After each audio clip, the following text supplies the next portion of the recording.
Alright folks, here we go. We're going to reiterate how to make the world's greatest pancakes. So right here we have our dry ingredients. We have 1 cup of all-purpose flour, 2 teaspoons of baking powder, half a teaspoon of baking soda, half a teaspoon of salt, and 3 tablespoons of sugar. So get all that all mixed up together, sift it together, whisk it together really good. And then we're going to add our wet ingredients.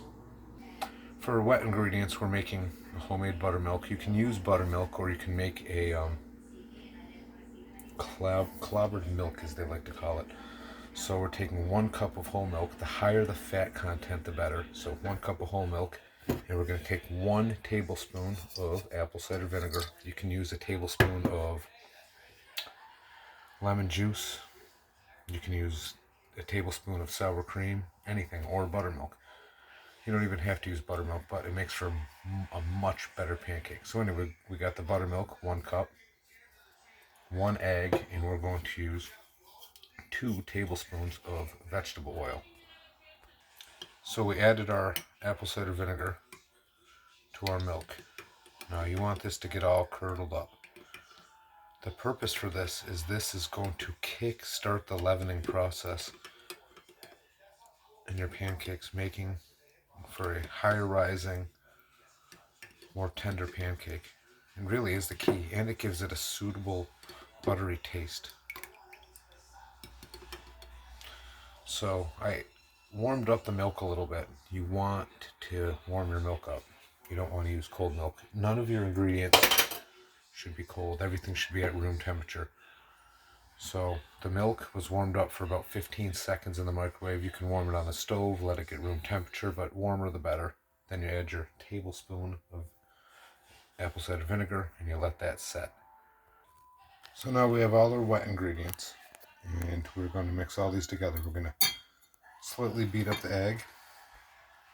We're going to add 2 tablespoons of oil, 1 tablespoon of vanilla extract. Yes, it's a lot, but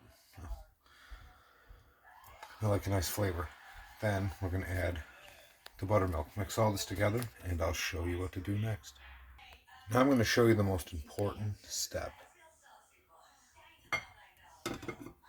Other than the proper amount of ingredients, but here we're adding our wet ingredients.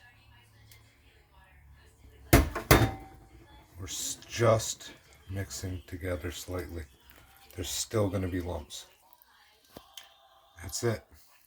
Still slightly lumpy, but that's fine, because as it's cooking, the steam will cook all that dryness out. Look at that. Now we're going to let this rest for about 15 minutes. It's going to be extremely thick. Then we got our blueberries on standby. But you don't want to add the blueberries yet. Now we got the batter all rested, thickened up, griddle all warmed up and ready to go. And then we made, to go along with our Aunt Jemima syrup, we made a simple blueberry glaze kind of. So this is just blended up blueberries with confectionery sugar, and that is it. So let's get them cooking. Now we got them going. You know when to flip them when the edges will start to really come together. There'll be tons of bubbles throughout.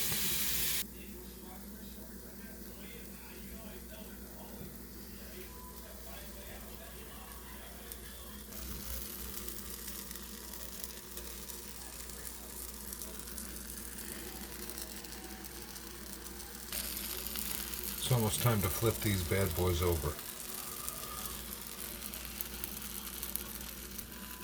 Okay, that's what pancakes that are ready to flip look like.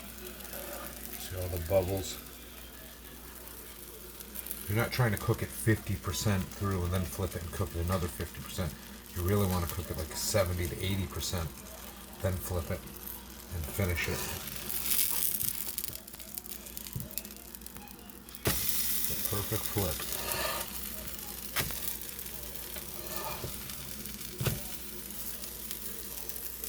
Now we'll finish them up and plate them. Now we're not flipping them again, so you want to check to see if they're done. You can, when it's time, you can stick the spatula in it and see how it comes out. You just lift them. Even test one. cut her in half if you want to. But do not keep flipping them. You're just going to keep flipping them and flipping them. You're going to dry them out. And then you will not have the greatest pancakes that you ever had. Got the last set on there. We even got Max and Winston's. They get their mini.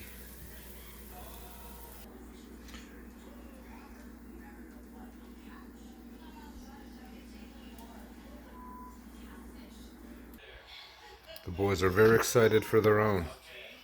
It's a Saturday tradition, right, boys? Who's ready to have their very own blueberry pancake?